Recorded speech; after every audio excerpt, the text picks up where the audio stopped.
সময় এসছে, কল স্পেড স্পেড, কথা বলতে হবে। না বলতে বলতে আমরা ভদ্রতা করতে করতে এদেরকে ছাড় দিয়ে এমন একটা জায়গায় চলে মানে উঠিয়ে দিয়েছে, এদের গাছের মগডালে উঠে গেছে, এখন নামানোর সময়। তো তার ক্ষমতার উৎস কি? ক্ষমতার উৎস হলো আমাদের ভদ্রতা। কিভাবে? ভদ্রতাকে তিনি দুর্বলতা ঠাউরেছেন। কিভাবে? এই যে খুব কায়দা করে সাফল্যের সঙ্গে আপনার এই বরিশাল ইউনিভার্সিটির ভাইস চ্যান্সেলর, একমাত্র নারী উপাচার্য পুরো রেজিমে, তাকে সাফল্যের সঙ্গে বিদায় করেছেন। সঙ্গে বিএনপির দুই আপনার কর্মী বলা যেতে পারে বা সমর্থক বলা যেতে পারে, প্রভিসি এবং ট্রেজারারকেও সেখান থেকে খুব কাত করে দিয়েছেন। এখন থেকে আপনার কেউ আর ভাইস চ্যান্সেলর হতে পারবে না, তাকে পরীক্ষা দিয়ে ভাইস চ্যান্সেলর হতে হবে, এই সিস্টেমও চালু করে দিয়েছে। বরিশাল ইউনিভার্সিটির পরবর্তী ভাইস চ্যান্সেলর কে নিযুক্ত হবেন সেটার জন্য অ্যাডভার্টাইজমেন্ট করা হয়েছে। কেউ যদি আপনি আগ্রহী হলে আবেদন করতে পারেন, আপনাকে পরীক্ষা দিতে হবে। সবই পিনাকির কাজ। না, তার পিছনে শক্তির উৎসটা কি? যেমন আমার শক্তির উৎস তো ডেফিনেটলি এটাই তো, কিন্তু অন্ধকারের লোক, তাকে আলোর নিচে নিয়ে আসতে হবে। তো আমরা বাংলাদেশের মানুষ কিভাবে এই অন্ধকারের জগতে হেঁটে গেলাম? এই যে মানে বিভ্রান্ত হয়ে আপনি লক্ষ লক্ষ আপনার ধর্মপান মুসল্লি তৌহিদি জনতা, তারা কিন্তু আপনার এই পিনাকি ভট্টাচার্য, তিনি একটা ব্রাহ্মণ সনাতন ধর্মের লোক যদি না মুসলমান হয়ে থাকেন, সেটাও কিন্তু বলছেন না তিনি ওয়াজ করে যাচ্ছেন এবং আমাদের মাওলানারা শুনছেন। কি একটা তামাশা! হ্যাঁ, অবশ্যই তামাশার পর্যায়ে ছাড়িয়ে গেছে, এটা পুরো জাতিকে, দেশকে জিম্মি করে ফেলেছে। আমার এখানে তার নামে মামলা আছে, তিনি যদি দেশে আসেন তাকে তো বিচারের সম্মুখীন হতে হবে। আপনার পাইওনিয়ার নামে একটা ফার্মাসিউটিক্যাল ইন্ডাস্ট্রি ছিল, সেখানে তিনি কর্মরত ছিলেন এবং তার কারণে প্রায় 200-ও বেশি শিশু মারা গেছে। ইতিহাসের অংশ, আমরা তো বলি না খারাপ কথা বললে খাবার দরকার, কিন্তু তিনি তো কাউকে ছাড় দিচ্ছেন না, পারলে আরো এক হাত বেশি জায়গা নিয়ে দিচ্ছেন। তো আপনার ভয় লাগছে না? এরপর তো আপনাকেও ধরবে। I don't care. আমি তো, আপনি জানেন যে এই পিনাকি ভট্টাচার্যের বন্ধু দীপমণির বিরুদ্ধে আমি বিদ্রোহ করেছিলাম। জি, কাউকে না কাউকে তো দৃষ্টান্ত স্থাপন করতে হবে, তা না হলে এইসব অনাচার, অনিয়ম এবং জ্যাঠামি চলতেই থাকবে, which is not acceptable. আমি যে আমাদের বন্ধু দ্রুত মোহাম্মদ শহীদুল্লাহর কথা বলছিলাম, তিনি যে দ্রোহের কথা বলেছিলেন, সেই দ্রোহ তো আপনার আমার সবার মধ্যেই আছে। তো বাংলাদেশে আপনি কি নিরাপদ বোধ করেন? আমি আপনার কখনোই ভীত হইনি এবং কোনো আমলেই না। আপনি আমাকে জিজ্ঞেস করেছিলেন, আমি বলেছিলাম আগের শোতে যে আমি আজ পর্যন্ত কাউকে গালিগালাজ করিনি। না, আমি খুব আশ্চর্য হচ্ছি আপনার আজকে আমি বিরল প্রজাতির প্রাণী। আমি আপনার শেখ হাসিনাকে কোনো গালি দিইনি কখনো, আমি বেগম জিয়াকে কখনো কোনো গালিগালাজ করিনি, আমি প্রয়াত জিয়াউল এরশাদকে আমি কোনোদিন কোনো গালিগালাজ করিনি, প্রয়াত নিজামীকে আমি কোনোদিন গালিগালাজ করিনি, কাউকে রাজাকার বলিনি, কাউকে স্বৈরাচার বলিনি, কাউকে ফ্যাসিস্ট বলিনি টিল টু ডেট। তো এই ধরনের লোকের সংখ্যা তো খুব বেশি পাবেন না, সেই জন্য আমার সৎ সাহস আছে। আমি তো শেখ হাসিনার নামে মানে আমলে আপনার মামলা লড়েছি, ডিজিটাল সিকিউরিটি অ্যাক্টের আন্ডারে আমার নামে মামলা হয়েছিল নির্বাচন নিয়ে কথা বলার কারণে, এবং সেই মামলায় জিতেছি। 1.5 বছর ধরে আদালত আঙ্গিনায় আমাকে দৌড়াদৌড়ি করতে হয়েছে। পিনাকি ভট্টাচার্য তখন কোথায় ছিলেন? আমি যখন সাহস করে দীপমণির অনাচারের বিরুদ্ধে প্রেস কনফারেন্স করছিলাম লাইভ, তখন তারা কোথায় ছিলেন? ট্র্যাক রেকর্ড আছে।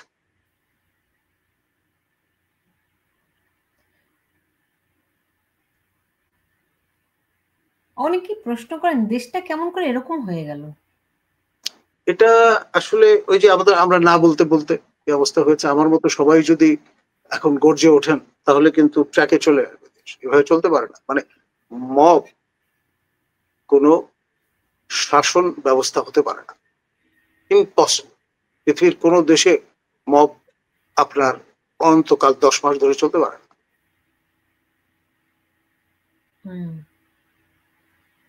না সেটাই। এখন এই যে একজন মন্তব্য করেছেন যে পিনাকি গং দেশে গৃহযুদ্ধ লাগানোর এজেন্ডা নিয়ে নেমেছে। ডেফিনেটলি, তার যদি এতই শখ লাগে যুদ্ধ করার, ঢাকায় চলে আসুন না, মামলা ফেস করুন। এখন দেশের মানুষের করণীয় কি আছে, কিংবা এখান থেকে পরিত্রাণের বা উপায় কি আছে? আপনি বলছেন যে তাদেরকে মহাত্মা গান্ধীর যে নন ভায়োলেন্ট স্টাইল, সেটা এখনো রেলেভেন্ট। সবাই যদি রুখে দাঁড়ান এবং আপনার অহিংস আপনার অবস্থান নেন, তাহলে এসব জারি জুরি সব চলে যাবে। প্রফেসর ইউনূস যেখান থেকে এসছেন সেখানে চলে যাবেন। উনি মনে করবেন এনাফ ইজ এনাফ। তার যদি সৎ সাহস থাকে, তিনি তো নিজেই বলতে পারেন, ম্যাচিওরড ম্যান। তাকে কেন নাহিদ ইসলামের মাধ্যমে বলতে হবে আমি পদত্যাগ করতে চাই?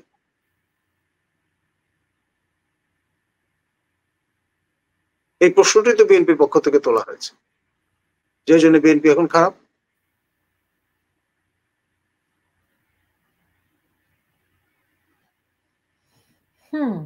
জি, এখন তাহলে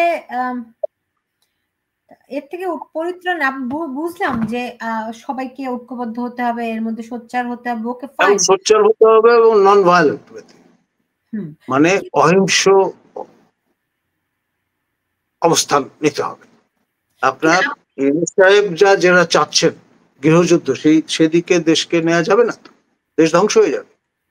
আমাদেরকে অহিংস অবস্থায় যদি আমরা সোচ্চার হই, মিলিয়ন পিপল যদি মার্চ করে, তাহলে কোথায় ভেসে চলে যাবে? এ সমস্ত জায়গায় যদি কাটবে না, কালাকানুন চলবে না। তো এইটা করতে পারতো বিএনপি, কিন্তু বিএনপির তো সেরকম কোনো কিছু। বিএনপি কথা বলার চেষ্টা করছে, তারা যে অবস্থান নিচ্ছে ডিসেম্বর, সে কারণে তাদের উপর বিলা হয়ে গেছে। এই পিনাকির ভাষা ব্যবহার করলাম। পিনা তো এই ধরনের শব্দই পিনাকি চুজ করে। এটা তো ভালো শব্দ না, আমি নর্মালি এই ধরনের শব্দ ব্যবহার করি না। বুঝতে পেরেছি। তো সেখান থেকে এখান থেকে আমার যেটাই বারবার সবাই শুধু জানতে চায়, আমরা কি করতে পারি, কি করতে পারি, কি করতে পারি, এই প্রশ্নের উত্তর।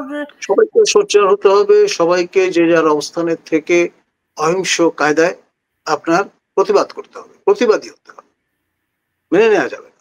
ওকে, কিন্তু আপনি যেটা বলছেন যে ধরেন -4 এইটা করে ডক্টর ইউনূস কিভাবে টিকে থাকবেন? এটা কি পসিবল? উনি চাচ্ছেন ওনার স্বপ্নের যে রাজনৈতিক দল, এই নেগোসিয়েশনে তিনি রাজি হননি বলেই তো এতদিন অপেক্ষা করলেন।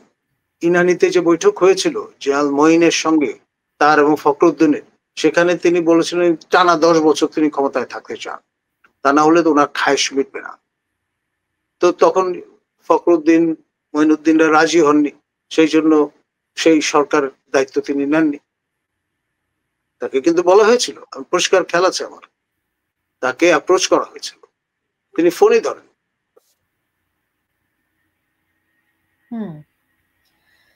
তো এখন এখান থেকে এখানে জামাত কি করবে? যদি জামাত ধরেন আজকে জামাতকে নিয়ে গেজেটে তারা সেটি প্রকাশ করলো, তাই না? গেজেটে।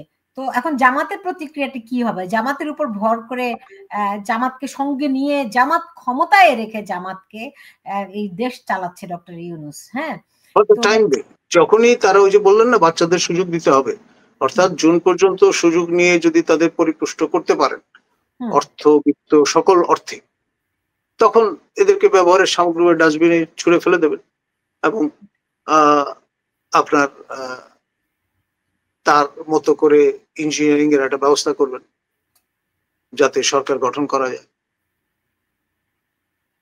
বুঝতে পেরেছি।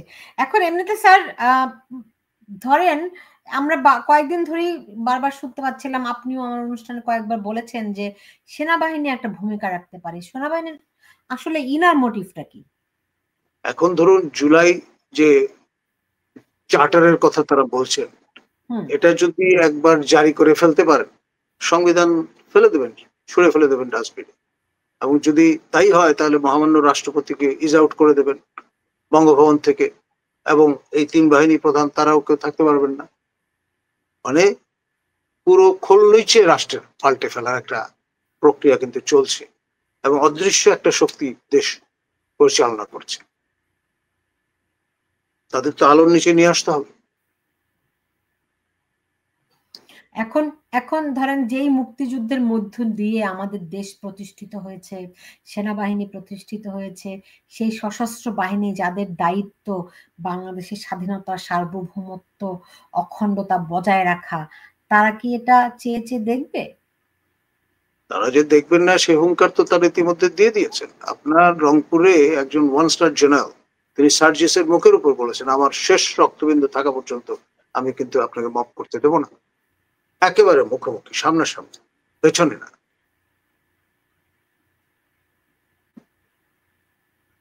কিন্তু তারা তো জুলাই ঘোষণার প্রস্তুতি নিচ্ছে। হ্যাঁ, নিচ্ছে। তারা হয়তো 10 তারিখ নাগাদ কাজ করে ফেলার চেষ্টা করবে। এখন তো চূড়ান্ত পর্যায়ে যতক্ষণ না আসবে ততক্ষণ পর্যন্ত যে বাঘ আসছে, যতক্ষণ বাঘ মুখোপাধ্যান না করছে ততক্ষণ পর্যন্ত আমরা নিশ্চিত হচ্ছি না। তো সেনাপ্রধান হজে গেলেন না কেন? সঙ্গত কারণে দেশকে অরক্ষিত অবস্থায় তো রেখে তিনি যেতে পারেন না। আপনার অ্যাজ পার মিলিটারি প্রটোকল 1 নম্বরে সেনা, 2 নম্বরে নৌ, 3 নম্বরে বিমান।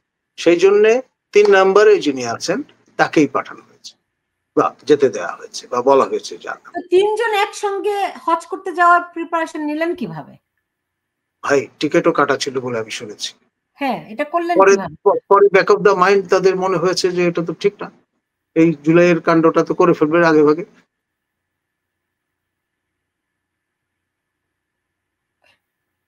ওকে, তো তারা থাকায় কি আপনার মনে হয় জুলাই কাণ্ড তারা করবে না? অ্যাটলিস্ট মানে অন দ্য গ্রাউন্ড তারা তো আছে, ডিগিং পজিশনে। মানে ব্যারিস্টার ফুয়াদ যেভাবে বলে দিয়েছেন যে সেনা নিবাস উড়িয়ে দেবেন, বলা সহজ, আপনি চেষ্টা করেন না আপনার এই সেনানিবাসে ঢুকতে। আমার পরিষ্কার খেয়াল আছে আপনার জেনারেল মসিদউদ্দিন চৌধুরী তখন সেনাপ্রধান, সাবেক প্রধানমন্ত্রী শেখ হাসিনা ইচ্ছা ব্যক্ত করলেন, তখন তিনি বিরোধী দলের নেত্রী, আপনার হুমায়ুন আজাদ তখন সিএম এসছে, আমাদের সহকর্মী, তাকে দেখতে যাওয়ার ইচ্ছা প্রকাশ করলেন। তখন শেখ হাসিনাকে কিন্তু এই জাহাঙ্গীর গেট থেকে হেঁটে সিএমএইচ পর্যন্ত যেতে হয়েছে, তাকে কিন্তু কোনো সকট ব্যবহারের অনুমতি দেওয়া হয়নি। এবং আমি পুরো বিষয়টা জানি এই জন্যই যে আমার উপর দায়িত্ব ছিল হুমায়ুন আজাদকে সমাহিত করার, তার উঠোনে গ্রামের বাড়িতে আমি নিয়ে গেছিলাম লাশ। আমি তখন সহকারী প্রক্টর ঢাকা বিশ্ববিদ্যালয়। তো চাইলেই আপনি যা ইচ্ছা তাই করতে পারবেন সেনানিবাসে? No, can't do that. আর যদি ভেবে থাকেন সেটা সম্ভব তাহলে মনে করতে হবে আপনার সশস্ত্র বাহিনী সম্পর্কে কোনো ধারণা নেই।